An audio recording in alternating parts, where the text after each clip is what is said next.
Hello, everyone. This is Candice Ruggiero, and today I really want to share something very close to my heart.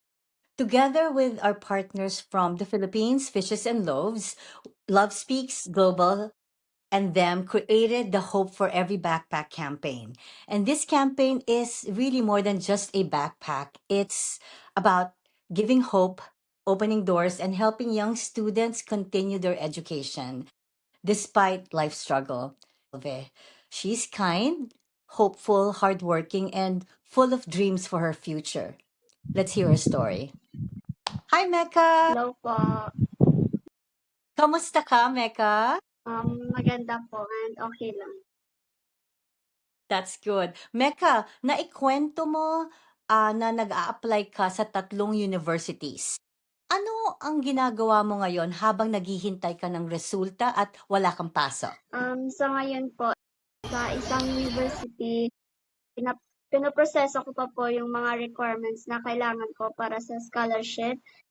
Sa dalawang university po, isa is nakapasok na po ako at isang university na lang po ang Wow, tama 'yan, Mecca. Napakaganda ng puso mo at ng gusto mong mangyari. So, tina-try mo talaga kung ano yung mas maganda sa'yo. And minsan, hindi madali yung maghihintay, pero tandaan mo na may magandang plano ang Diyos para sa'yo. Minsan, yung dadating talaga para sa'yo is what is for you. So, kung ano man yung mag-yes sa'yo, kung anong university says yes to you, it means that is for you. Right? Thank you for that. Mecca, kamusta naman ang naging karanasan mo sa pag-a-apply sa mga universities? Gaano ka ka-excited or hopeful na matanggap ka kahit sa isa man lang? Like, anong tingin mo?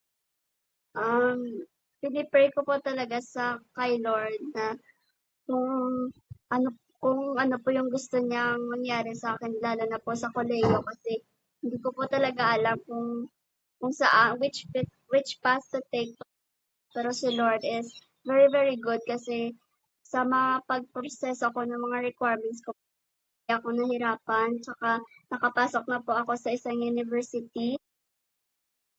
Grabe po talaga si Lord kasi siya po talaga tumutulong sa akin. Naniniwala ako doon. Ano bang gusto mong kurso? Meron ka bang specific na kurso na um, um, gusto mong matapos? Ang gusto ko po talagang kurso is social work po talaga kasi gusto ko po talaga yung tumulong sa mga tao lalo na sa panahon ngayon is grabe na po talaga yung nangyayari sa gobyerno at tayo po mga tao yung naaapektuhan. So gusto ko po makatulong at maging voice din po sa mga taong naghihirap na hindi madinig po. Alam mo, Mecca, ang sarap marinig ng puso mong puno ng like pangarap at pag-asa. Alam mo, maraming kabataan ngayon ang sumusuko dahil sa hirap ng buhay. Pero ikaw, patuloy kang lumalaban, talagang nagtatry ka. Ipagpatuloy mo yan ha, Mecca. Never forget na education ay isang malaking hakbang para magbago ang buhay mo at ang pamilya mo, okay? The right university and the right course will be presented to you, okay?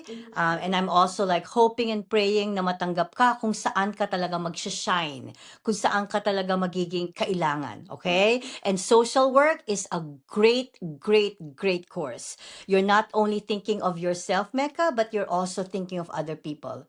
Beautiful heart you have, Mecca, okay? I am so proud of you. Ngayon, Mecca, bakit minsan nagiging mahirap ang pagbabalik sa eskuwela, lalo na pagdating sa financial na pangangailangan?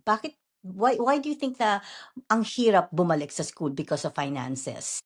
Sa sa akin po mahirap po talaga siya kasi yung mama at papa ko po is nagbebenta po sila ng mga dry goods po. Nililibot po nila yung mga malalayong lugar, doon sila nagbebenta. And mahirap po kasi sa isang araw ng kailangan namin ng pagkain at mga bayarin po sa kuryente. Kung let's say yung tatlong inaplayan, Ano yung pinakamalapit sa'yo? Gaano kalayo yun? At saka paano ka pupunta dun? Maglalakad ka, magje-jeep ka, magta-tricycle ka? Let's say, talk about one school na let's say ma-accept ka. Paano ka magbabiyahe dun? 'Pag po sa isang university yung in-applyan ko po for scholarship is one ride lang po siya kasi nandito lang siya sa Bacolod. Yung Mm. kalawang university na in-applyan ko is 3 rides po. Dun pa po sa kabilang city isang ikatatlong university po is 2 rides po. Dun po siya sa Manila. Minsan hindi mo na nare-realize na kailangan mo talaga yung mga yon. Kahit na gustong-gusto mong pumunta sa school pero wala kang school supplies or wala ka nung necessary stuff na kailangan. Siyempre mahirap din talaga. So naiintindihan ko 'yan, okay? ng ng kampanyang ito. That's why itong Hope for Every Backpack campaign talagang hindi lang ito tungkol sa pera, tungkol ito sa pagkakabigay sa'yo ng chance na makapunta sa school, 'di ba? Sana malaman ng maraming tao na kahit simpleng tulong, Meka, malaking bagay na 'yon para sa isang estudyanteng nangangarap. Right, Opo. Meka? Ngayon, bilang incoming freshman, Meka, ano ang pinaka-inaabangan mo sa college life? Yung pinaka-aabangan ko po talaga is yung makapag-aral po ako sa kursong gusto ko at yun po yung pina-pray ko kay Lord. Kung yung magsa-shine po ako na makikita po yung goodness ni Lord sa life ko, sa college life Oo. ko. At inabangan ko po talaga is yung makapag-aral po talaga ako at makatulong sa pamilya ko. I'm so excited for you, napakaganda niya. Enjoy mo ang journey mo, Meka. Wala ka lagi sa sarili mo at huwag kang matakot sumubok ng changes. O ha, 'cause college is different from high school, pero wag kang matatakot. Lagi mong tandaan na may purpose ka at may dahilan kung bakit binibigyan ka ng pagkakataon na mangarap, okay? Never, never, ever, ever lose hope, okay? Ngayon, Meka, kung meron kang mensahe para sa mga taong nanonood ngayon, pwede sa Pilipinas and all over the world, Meka, ano ang gusto mong i-share sa kanila tungkol sa mga estudyante na nangangailangan ng suporta para makapag-aral, Meka? Sa mga viewers po or sa mga nanonood sa buong mundo, sasabi ko lang po is marami po talagang mga bata ngayon ang kailangan ng mga pinansiyal na tulong lalo na sa pagbabalik sa eskwelahan. Marami pong mga batang gustong makapag-aral ulit ngunit mahirap po sa kanila. I pray and I hope that God will touch your heart po na makatulong sa amin dito. At hindi lang po mga bata, pati na rin po yung mga magulang nila. And I know po na once na mag-plant kayo ng seed sa mga bata na gustong mag-aral at bumalik sa pag-aaral po is it will grow talaga and you will harvest it in the future. Thank you. Meka, ikaw ang example kung bakit ko 'to ginagawa. I am so glad na nandito ka sa show ko kasi you touch my heart right now, and I'm sure with your words, kung ano man sinabi mo will also touch the hearts of many people.